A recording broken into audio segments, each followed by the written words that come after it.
Muy buenas tardes, es un verdadero gusto estar aquí con ustedes en el Tribunal Electoral. Es la, no sé, cuarta o quinta vez que vengo por estos lugares y se cumple así el refrán de que el delincuente vuelve al lugar del crimen, ¿no? Aquí estoy, ¿no? Una vez más dispuesto a cometer mis tropelías. Y es un placer hacerlo a través de la Universidad de Castilla-La Mancha y a través de la gestión de Wendy Orozco y del Tribunal Constitucional. Bien, el tema que hoy nos convoca va a versar sobre algunos aspectos contemporáneos muy discutidos en materia de interpretación constitucional.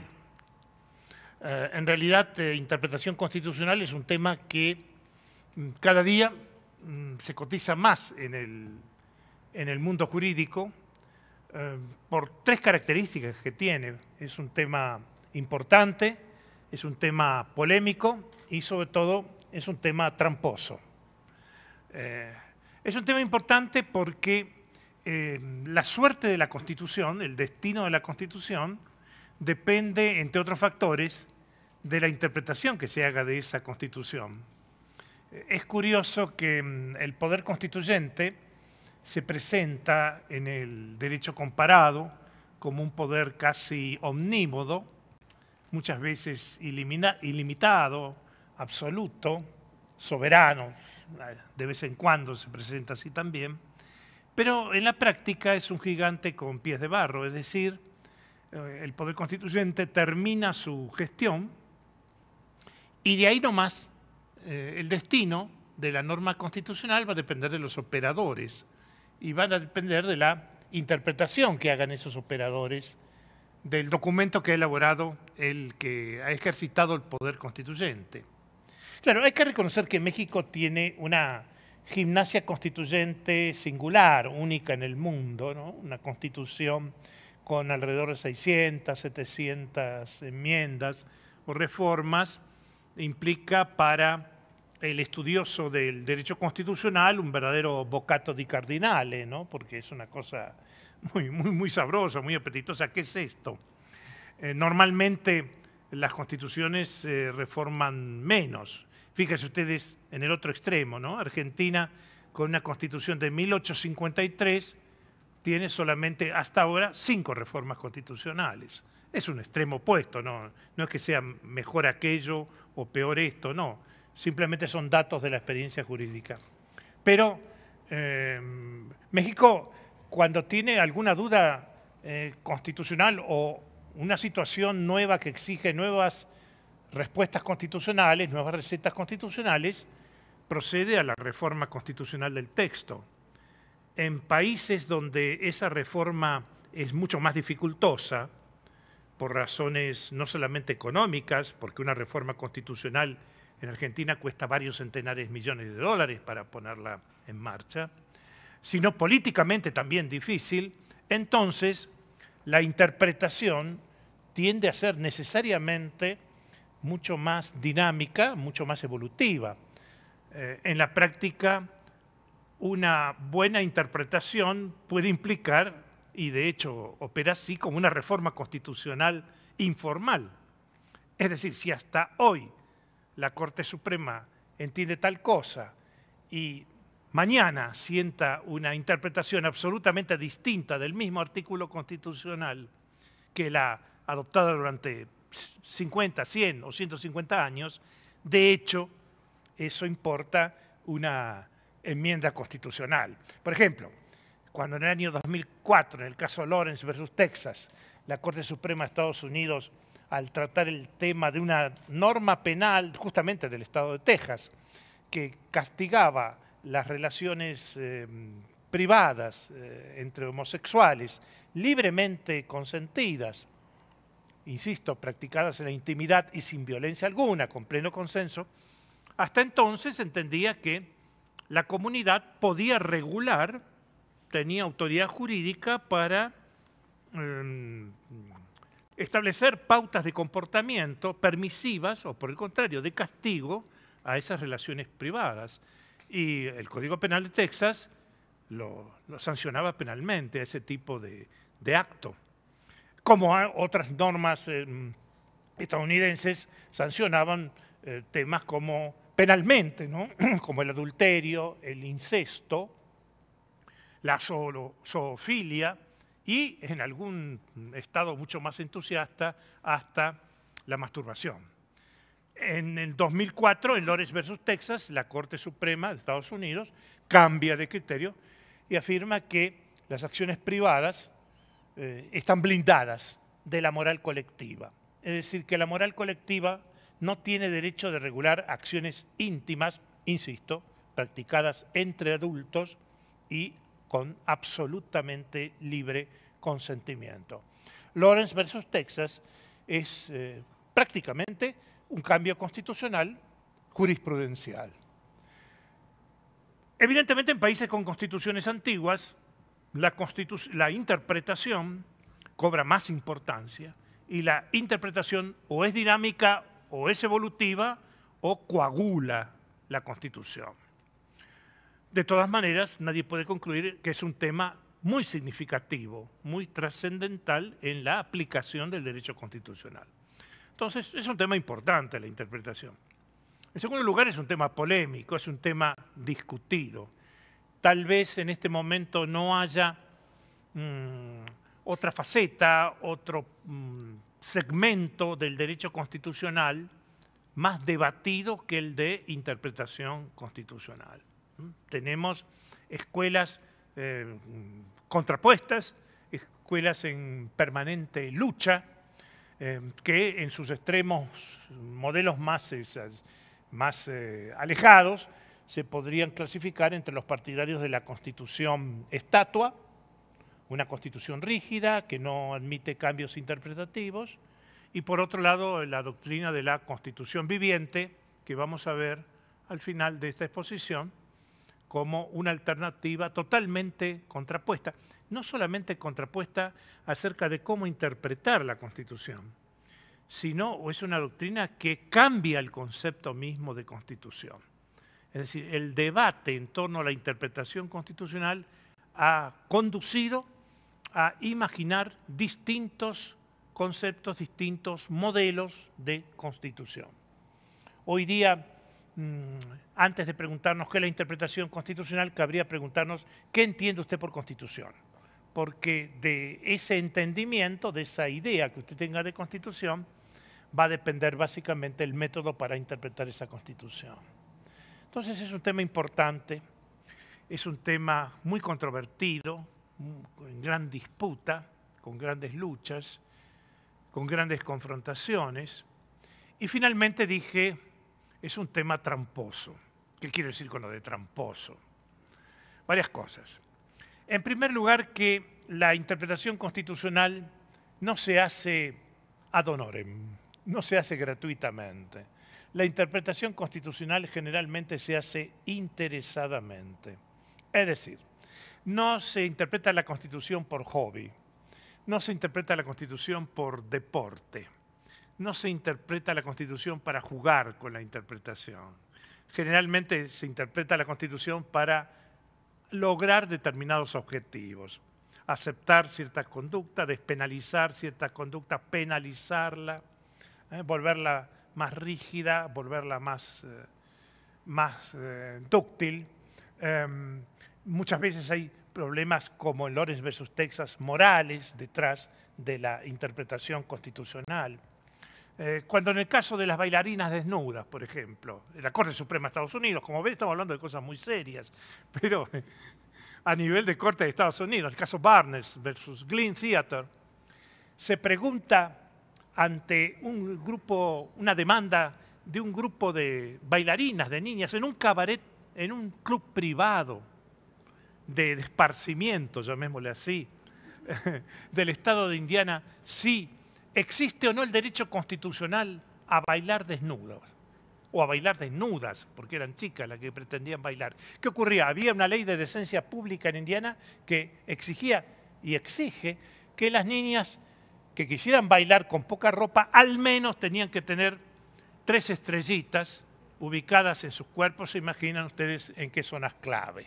Bueno, Eso llega a la Corte Suprema de Estados Unidos. Ustedes dirán, pero la Corte Suprema de Estados Unidos resuelve 80 a 100 causas por año y va a gastar uno de esos 80 a 100 cartuchos en el tema de las bailarinas desnudas. Si hay o no, no hay cosas más importantes que el bailar con las 3 estrellitas o sin las 3 estrellitas.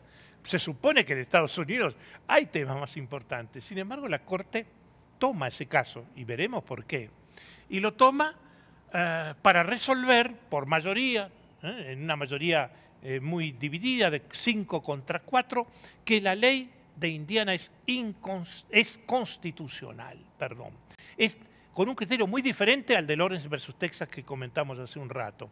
Es decir, en esa sentencia la Corte Suprema se ubica en una posición más bien conservadora y afirma que el Estado de Indiana tiene competencias para regular, para prohibir ese tipo de baile. Tiene una especie de margen de apreciación estadal o estadual para prohibir o para permitir el baile desnudo y que no existe un derecho constitucional a bailar desnudo ante un público o un escenario determinado. No obstante que ese público estaba compuesto de mayores de 21 años y el acceso no era un acceso totalmente público, sino que estaba restringido, condicionado por la voluntad de los organizadores del acto de permitir o no permitir el ingreso de alguien. Con esto quiero decir, la interpretación constitucional no gira en el vacío, no gira en una órbita superastral, sino que normalmente está conectada con intereses en torno a permitir algo, en torno a prohibir algo. Alguien va a salir ganando y alguien va a salir perdiendo con cualquier acto de interpretación. Y esto no es un episodio de hoy, no es un episodio del siglo XXI. Ya en el siglo XVII, con la que para algunos es la primera constitución del mundo, que es el instrumento de gobierno dictado durante la gestión como protector de Inglaterra de Oliver Cromwell. Es curioso, es un momento muy especial, son 4 años en los cuales Inglaterra es república, no es monarquía, y tiene constitución escrita, el instrumento de gobierno. Duró muy poco. Ese instrumento de gobierno establecía que el Parlamento duraba en sus sesiones 7 meses. Durante esos 7 meses el Lord Protector no podía suspenderlo, no podía cerrarlo. Algo parecido ocurrió hace 2 o 3 meses atrás con Boris Johnson, ¿no es cierto?, cuando suspende las sesiones del Parlamento. Bueno, el instrumento de gobierno decía, durante ese periodo no se puede suspender. Bien, comienza el Parlamento de las sesiones, pasan 6 meses y medio, 6 meses y 20 días, y el Lord Protector, Cromwell, lo clausura. Inmediatamente estalla la oposición afirmando que esa clausura es inconstitucional. No han pasado 7 meses todavía. Hay 6 meses y 20 días. El asunto parecía clarísimo. Sin embargo, Cromwell responde, yo lo he clausurado en el tiempo previsto por el instrumento de gobierno. Pero la oposición afirma, pero usted está totalmente equivocado. Faltan 10 días todavía. No, señores. Ustedes están contando los meses como si fueran meses solares. Y yo los he contado como si fueran meses lunares. Como todos ustedes saben, el mes de la luna es más corto, es más chico, 27, 28 días, 28 y algo, que el mes solar, que es de 30 o 31 días. Es decir, con la primera constitución ya tenemos la primer trampa en materia de interpretación constitucional. Y trampas a granel las tenemos a cada rato, las tenemos tanto en la materia de la interpretación de las constituciones como cuando nos referimos a la interpretación de las convenciones internacionales de derechos humanos. Fíjense ustedes, como un ejemplo de suma y rigurosa actualidad, el caso ocurrido justamente ante el Tribunal Superior Electoral de Bolivia y antes ante el Tribunal Constitucional de Bolivia con motivo de la reelección del presidente Evo Morales. La Constitución boliviana admitía un término de posibilidad de reelección, 2 o 3 reelecciones y punto. El presidente intenta una tercera reelección y a través de un plebiscito de reforma constitucional lo pierde. Como gasta ese cartucho, intenta una declaración de inconvencionalidad de la Constitución boliviana, que él había jurado, desde luego, que le impedía esa reelección. Y el Tribunal Constitucional Plurinacional primero y el Tribunal Supremo Electoral después afirman que el artículo tal de la Constitución de Bolivia violenta el Pacto de San José de Costa Rica por lo siguiente. El Pacto de San José admite inhabilitaciones electorales exclusivamente, dice exclusivamente, por razones de edad, nacionalidad, educación, residencia, condena penal o civil de incapacidad. Son 6 causales. No establece una prohibición de presentación a elecciones por reelección. Entonces, el Tribunal Constitucional Plurinacional y el Tribunal Supremo Electoral concluyen que la Constitución boliviana, aprobada recientemente, en el año 2009, y jurada por el presidente Morales, viola el Pacto de San José de Costa Rica y habilita esa reelección. Ignora las conclusiones precisamente de la Corte Interamericana en el caso Castañeda, que refiere a México, donde la propia Corte Interamericana, interpretando esa norma del Pacto de San José, entendía que podía haber otras limitaciones razonables de tipo republicano para la presentación a elecciones, aparte de las inhabilitaciones previstas por esas 6 causales enumeradas en el Pacto de San José de Costa Rica. En resumen, es un tema generalmente al servicio de alguien. La interpretación constitucional es una cuestión donde las partes interesadas modelan la interpretación constitucional de acuerdo a sus propuestas, intereses y postulaciones políticas singulares. Esto es muy frecuente, esto es muy corriente y hace por lo tanto que el tema de interpretación constitucional lo tengamos que manejar con suma delicadeza, advirtiendo que estamos en un terreno minado y manejando un material contaminado, donde la objetividad no siempre se va a encontrar. Bueno, eso por un lado. Entonces, el terreno es importante, polémico, el terreno es tramposo. Eso desde una perspectiva. Desde la otra, desde otra visión. El control de constitucionalidad está muy vinculado con el tema de interpretación constitucional. Es decir, para concretar control de constitucionalidad tenemos que realizar interpretación constitucional. Perfecto. La cuestión es que el control de constitucionalidad ha experimentado al menos 3 etapas. Estamos nosotros navegando actualmente entre la segunda y la tercera etapa del control de constitucionalidad. Y también eso se va a proyectar en el ámbito del control de convencionalidad, que es la otra figura que corre pareja al control de constitucionalidad. Sabemos que el control de constitucionalidad tiene por meta afirmar la supremacía de la Constitución, hacer operativa la Constitución. Perfecto. El control de convencionalidad tiende a hacer operativo el sistema internacional de los derechos humanos, traducido generalmente en convenciones.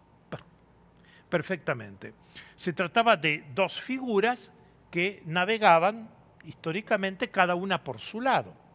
Generalmente primero se hacía ante un problema control de constitucionalidad, luego control de convencionalidad. La pregunta era, tal norma coincide o no con la Constitución Nacional. Y una vez que se superaba ese test, esa valla, venía la segunda pregunta. Bueno, tal norma, la misma norma, respeta el derecho internacional de los derechos humanos, en lo que a nosotros más nos interesa respecto al Pacto de San José de Costa Rica.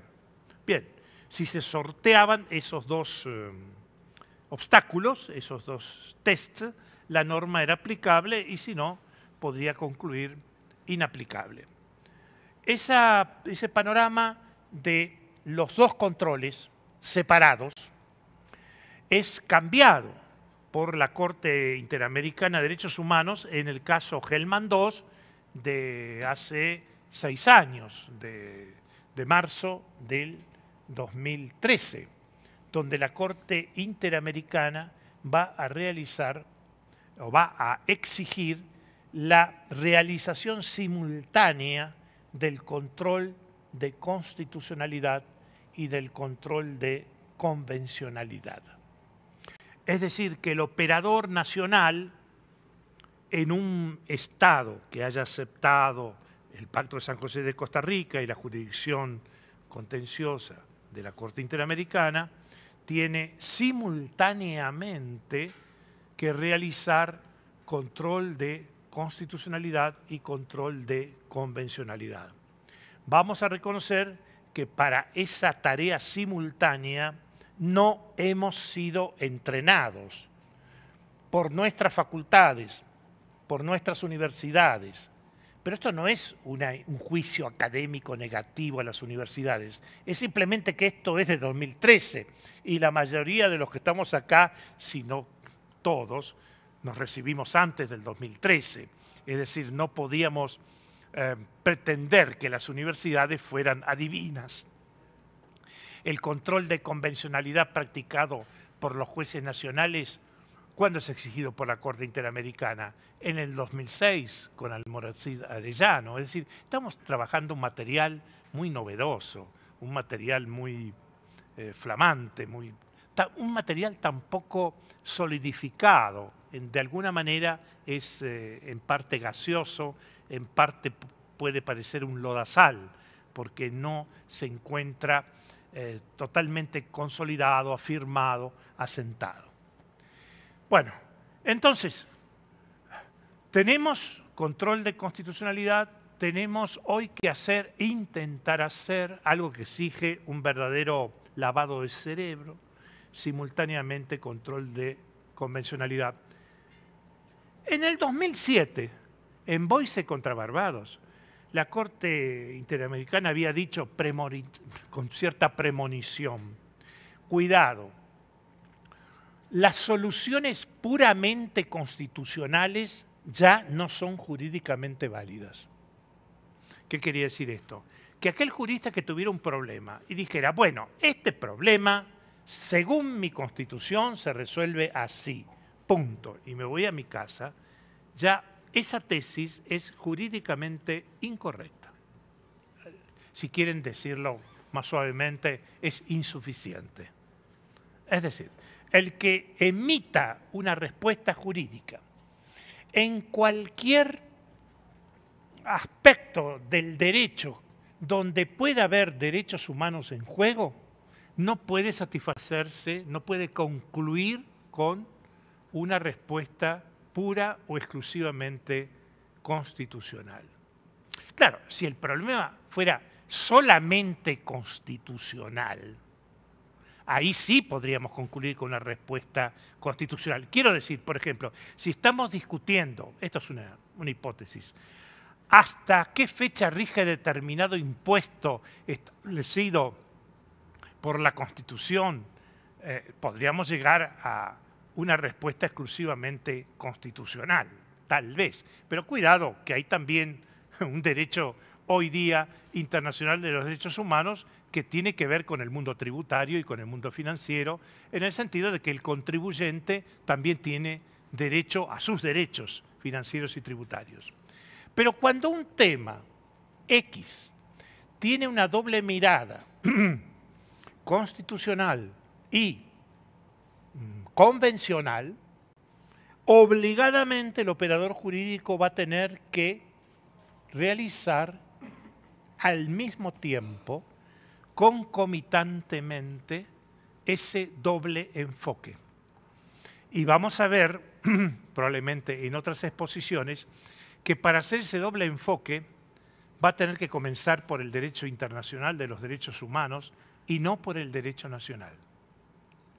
Por la situación de derecho prevalente, por la situación de que no es posible alegar normas nacionales para, eso lo dice la Convención de Viena sobre el derecho a los tratados, para eximirse del cumplimiento de obligaciones internacionales. Así que lo primero que tengo que hacer cuando enfoco un problema jurídico cualquiera es advertirme a mí mismo, no debo violar el orden internacional de los derechos humanos, por lo cual tengo que partir de las pautas de ese derecho internacional de los derechos humanos para aterrizar en las soluciones finales que dé en el ámbito nacional.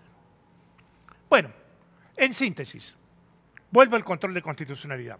El control de constitucionalidad ha tenido históricamente una meta en la que sí hemos sido entrenados, en la que sí hemos sido capacitados. Era el control destructivo de constitucionalidad.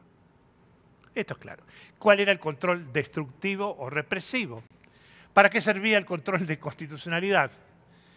Pues servía para aniquilar, para invalidar, para inaplicar las normas subconstitucionales opuestas a la Constitución.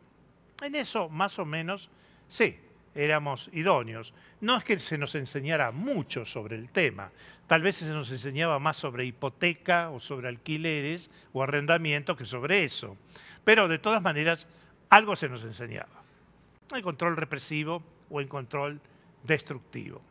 Con algunas indicaciones, presunción de constitucionalidad de las normas, recurso al control destructivo de constitucionalidad como última razón del ordenamiento jurídico.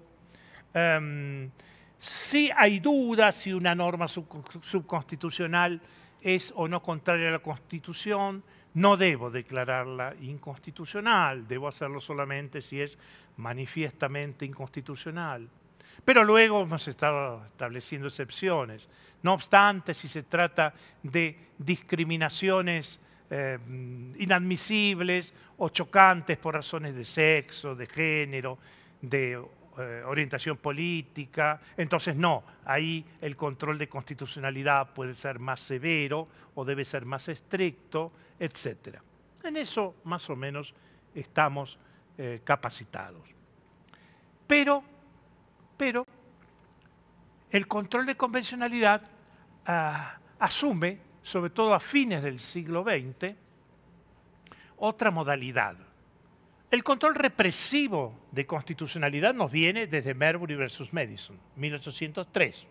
Si una norma inferior se opone a la superior, entonces, o dos cosas, o aniquilamos la norma inferior opuesta a la superior, en cuyo caso triunfa la norma superior, o aplicamos la norma inferior contraria a la superior, en cuyo caso cae la norma superior o pierde la norma superior. Perfecto, lo que hay que hacer es mantener la supremacía de la norma superior, valga la redundancia. Perfecto. Ahí tenemos la caracterización, el razonamiento de Marbury, el razonamiento del juez Marshall, ¿no?, de los Estados Unidos, jurídicamente impecable, perfecto. Pero esa tesis del control destructivo, como ustedes saben, se diversificaba en países que invalidaban la norma inferior solamente para el caso concreto o que autorizaban a su Corte Suprema, a su Tribunal Constitucional, a erradicarla del mundo jurídico mediante una especie de abolición o derogación de la norma inconstitucional. Todavía en mi país, en Argentina, la Corte Suprema no tiene facultades para derogar la norma inconstitucional, en ningún caso. de tal manera que la norma declarada inconstitucional teóricamente se inaplica en un caso concreto, pero teóricamente sigue vigente para los demás casos. Perfecto. A mediados del siglo pasado, del siglo XX, y sobre todo en las últimas décadas del siglo XX, y sobre todo por una gestión del Tribunal Constitucional Federal alemán, se nos aparece la segunda etapa de control de constitucionalidad. Esta segunda etapa ya no pregona el control destructivo de convencionalidad. Es lo que inaugura lo que podríamos llamar el control constructivo o positivo de constitucionalidad. En esta segunda etapa de control positivo o constructivo de convencionalidad, el órgano control de constitucionalidad, el juez constitucional, no va a derogar norma alguna, no va a inaplicar norma alguna. Lo que va a hacer es conformar, corregir, reciclar, reinterpretar, adaptar, arreglar, si ustedes quieren, a la norma inferior para tornarla compatible con la norma superior. Aquí la tarea del juez, por ejemplo, o del operador jurídico, es, por un lado, más simpática. No se trata de destruir nada. No se trata de provocar conflictos con el Congreso o con el Ejecutivo o con quien emitió la norma enjuiciada o acusada de inconstitucional. Por ese lado es una tarea más linda, más agradable, es menos traumática. Diría, no es traumática. En realidad es un operativo de rescate de normas subconstitucionales. Pero, por otro lado, es una gestión más gravosa, más trabajosa. Hay que poner más esfuerzo en la tarea de adaptación de la norma inferior con respecto a la superior.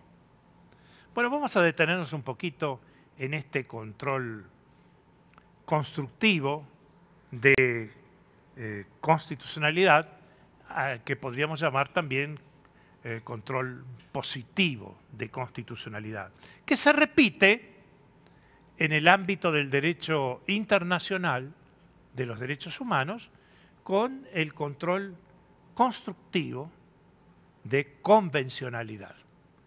Porque así también como hubo en Almonacid de Arellano, por ejemplo, Corte Interamericana, un control destructivo de convencionalidad, la norma inferior opuesta al Pacto de San José es jurídicamente inválida.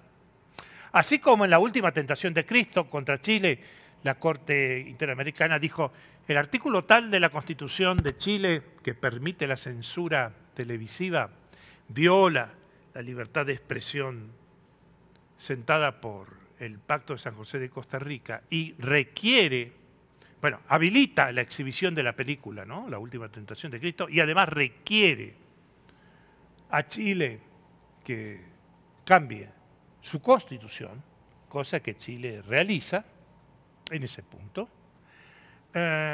Bueno, así como ahí tenemos control constructivo, en el año 2009, recién nos estamos manejando con 10 años atrás, en un caso referente a México, precisamente Radilla Pacheco, en unos pocos renglones, la Corte Interamericana abre también el control positivo o constructivo de convencionalidad, diciendo que las normas mexicanas que tenían relación al caso, que si mal no recuerdo era el Código de Justicia Militar de México, tenían que, en lo posible, entenderse a la luz del Pacto de San José de Costa Rica, de conformidad con el Pacto de San José de Costa Rica y no contra el Pacto de San José de Costa Rica. Esto es una tarea de adaptación, una tarea de arreglo. en esta etapa de control constructivo de constitucionalidad o de control constructivo de convencionalidad. Para esto sí, no estamos entrenados, porque 2009, Radilla Pacheco, y la doctrina del Tribunal Constitucional Federal Alemán de los años 70 u 80 tampoco aterrizó tan fácilmente por estas latitudes. La llamada doctrina de la interpretación conforme con la Constitución, que es la doctrina de la adaptación de la norma inferior, en este caso con la Constitución. En el ámbito del derecho internacional de los derechos humanos, doctrina de la interpretación conforme del derecho nacional, incluyendo el constitucional, la norma constitucional, con el derecho internacional de los derechos humanos. Y vamos a explicar algunos mecanismos de adaptación. Porque esto suena muy lindo, pero la pregunta inmediata que inmediatamente aparece es ¿cómo hacemos, no? ¿Cómo se verifica? ¿Cuáles son las técnicas de implementación o de instrumentación de este control constructivo o positivo de constitucionalidad o de convencionalidad? Bueno, la primera pregunta es más bien un obstáculo. ¿Es razonable exigirle al operador, al juez, por ejemplo, que adapte la norma inferior con la superior? ¿No implica eso una modificación de la norma inferior para tornarla bajo la norma superior? ¿No implica una reforma tácita o indirecta? Es una pregunta que se las trae. Si somos sinceros, la respuesta puede ser difícil. Siempre que yo trate de conformar o de adaptar, puede ser que esté alterando la norma inferior para tornarla compatible con la norma superior. ¿Hasta qué medida, hasta cuándo y hasta cuánto puedo adaptar? Ese es el gran signo de interrogación. ¿Cuándo el adaptador se transforma en transformador? Cosa que en la experiencia jurídica concreta a menudo se da. Pero antes vayamos, antes de entrar en ese problema final, vayamos al porqué, a la justificación de la doctrina de la interpretación conforme. ¿Está bien o está mal esta propuesta de adaptar la norma inferior a la norma superior? ¿Es correcto o es incorrecto? ¿Es legítimo o es ilegítimo? ¿O estamos confundiendo los roles y estamos transformando al juez en un legislador encubierto o en un constituyente reformador disimulado para adaptar la ley a la Constitución o para adaptar la Constitución al Pacto de San José de Costa Rica y o a la jurisprudencia de la Corte Interamericana, ¿no? Veamos, ¿qué argumentos podemos dar por el sí? Por el no sería fácil. Toda transformación estaría prohibida porque el intérprete adaptador estaría convirtiéndose en un reformador. Bien, esa tesis clásica, ¿no? Tesis decimonónica o hasta mediados del siglo XX. No hay que irse tan atrás. Bien, los argumentos en pro serían los siguientes. Tenemos un juez, tenemos un caso. Constitución, norma inferior. Constitución, Pacto de San José, jurisprudencia de la Corte Interamericana. El primer argumento en favor de la doctrina de la interpretación conforme es este. Señores, el derecho no está partido, el derecho no es un conjunto de normas, un archipiélago de normas. El derecho es un conjunto de normas que está conectado entre sí. El derecho está unido. Es decir, la norma inferior está unida a la superior. La ley está unida a la Constitución, el decreto está unido a la ley. La Constitución hoy, para un Estado que ha suscrito voluntariamente el Pacto de San José de Costa Rica, está unido al Pacto de San José de Costa Rica. Y También está unido a la jurisprudencia de la Corte Interamericana. En el espacio de preguntas podemos aclarar un poco más este tipo de uniones y de la fuerza de la unión. Pero sigamos así. Unidad del ordenamiento jurídico. La tesis sería esta. Es un juez que aplica un decreto de una ley, regulatorio de una ley, no puede ignorar a la ley. Estamos de acuerdo. Un juez que aplica una ley no puede ignorar a la Constitución, porque la ley está en el orden jurídico constitucional y además está bajo la Constitución, ¿no? Es decir, no puede interpretar aisladamente las normas jurídicas. Todas las normas forman parte de un sistema. Por lo tanto, no hay un juez meramente legal. Todo juez tiene que ser juez legal y juez constitucional al mismo tiempo. Y hoy todo juez tiene que ser juez legal, juez constitucional y juez convencional, porque el derecho internacional de los derechos humanos no es una categoría jurídica que orbite entre Marte y Júpiter, sino está aquí, ¿no? Está a flor de suelo. Entonces, unidad del orden jurídico. Segundo argumento, atención al orden jurídico jerárquico. Todas las normas están concatenadas, pero hay normas superiores y hay normas inferiores. Es la tesis a la que recurrió Marshall en Marbury versus Madison. Marshall dijo, yo no puedo interpretar una ley, la que le da jurisdicción originaria a la Corte Suprema para tener los mandamus, ignorando la Constitución. Tengo que, antes de aplicar una norma, preguntarme si esa norma coincide o no con la Constitución, porque si no hago ese análisis estoy ignorando la Constitución. Y si estoy aplicando una ley ignorando la Constitución, estoy dándole más importancia a la ley que a la Constitución.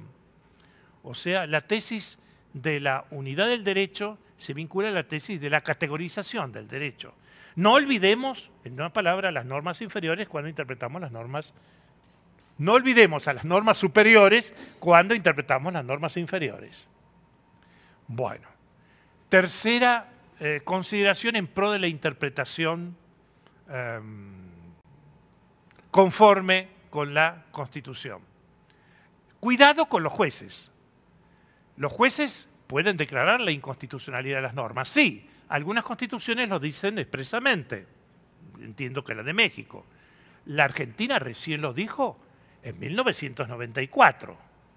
La de 1853 no decía que los jueces podían declarar inconstitucionales a las normas. La Constitución de Estados Unidos, cuando sale el caso Marbury versus Madison no decía nada sobre la facultad de los jueces para declarar inconstitucional una norma, ni tampoco lo dice hoy. Es decir, ahí ya esto es por construcción judicial. Con esto quiero decir que la actitud de los jueces, les aclaro que he pertenecido al Poder Judicial 45 años, pero la actitud de los jueces de declarar inconstitucionales las normas es algo que debe ejercerse, bien, si la Constitución lo permite, expresa o tácitamente, y si, de todas maneras, lo realizo con cautela, porque hay un problema de confrontación de poderes. La tesis es esta, la conclusión. La declaración de inconstitucionalidad de las normas y el control de constitucionalidad debe ser algo que debe practicarse con mucha cautela. Debe ser un último remedio, debe ser un recurso extremo. Cuarta consideración en favor, pero también como cautela. Cuidado con el horror al vacío, lo que en latín se llama horror vacui. ¿Qué quiero decir con esto? Antes de declarar inconstitucional una norma, hay que pensar qué ocurre si la declaro inconstitucional. Generalmente se produce un agujero negro, o sea, la norma declarada de inconstitucional aparece como una perforación, como un barril sin fondo, produce una situación lagunosa, para hablar en términos clásicos, en el derecho. Es decir, de golpe un espacio humano, una conducta que estaba regulada, deja de estar regulada.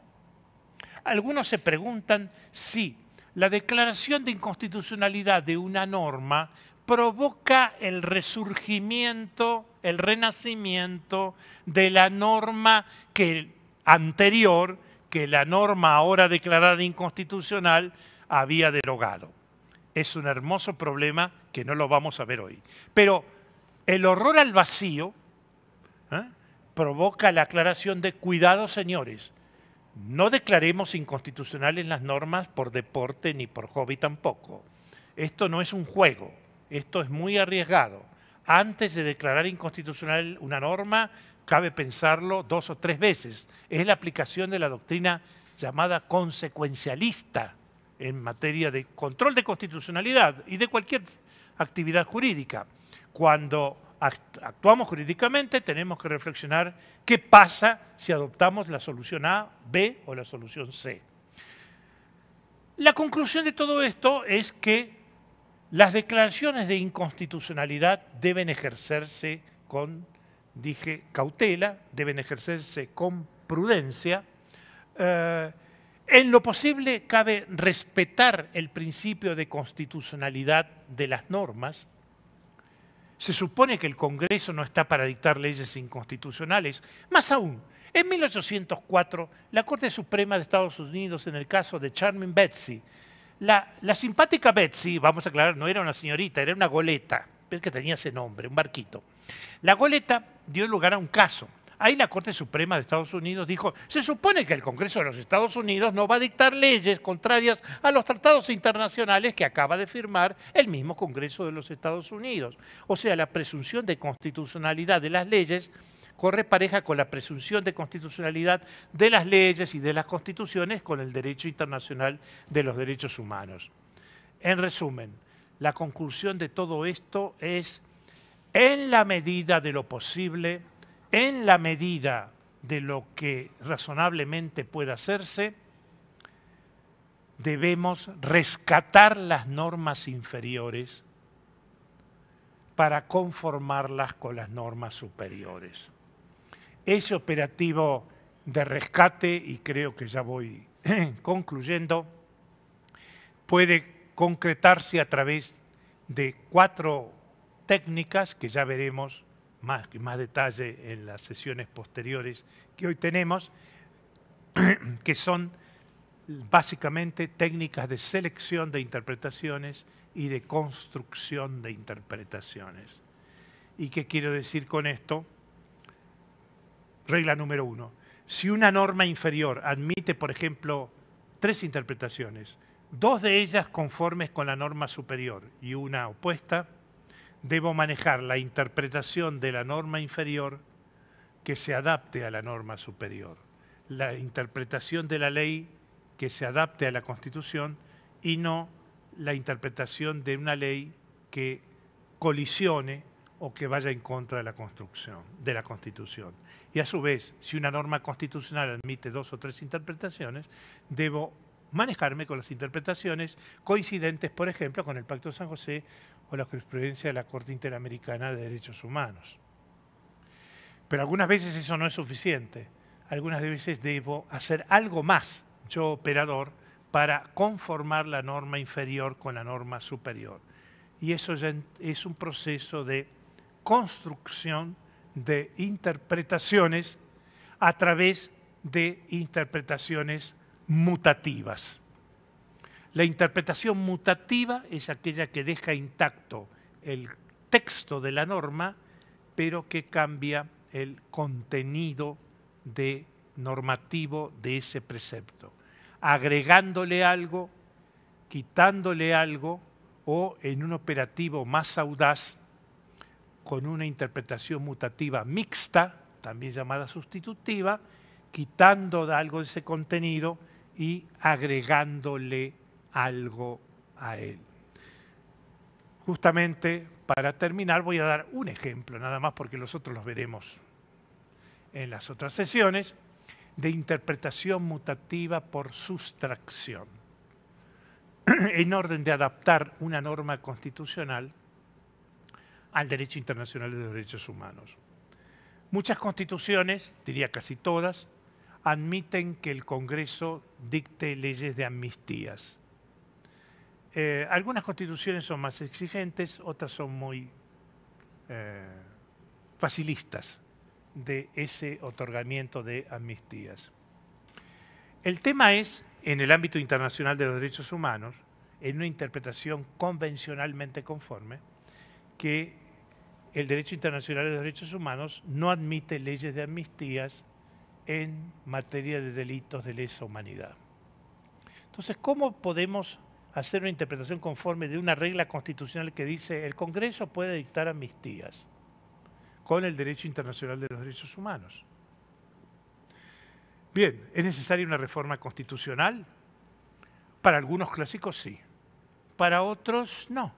Bastaría realizar una interpretación adaptativa, conforme, mutativa, por resta o sustracción, que consistiría en dejar el artículo como está, pero leerlo, entenderlo en su contenido de esta manera.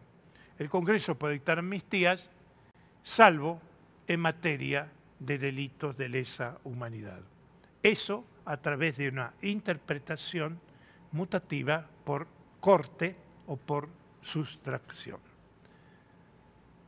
Esta es una de las muestras más elementales y más entendibles en materia de la conformización del derecho nacional, por ejemplo, con el derecho internacional de los derechos humanos.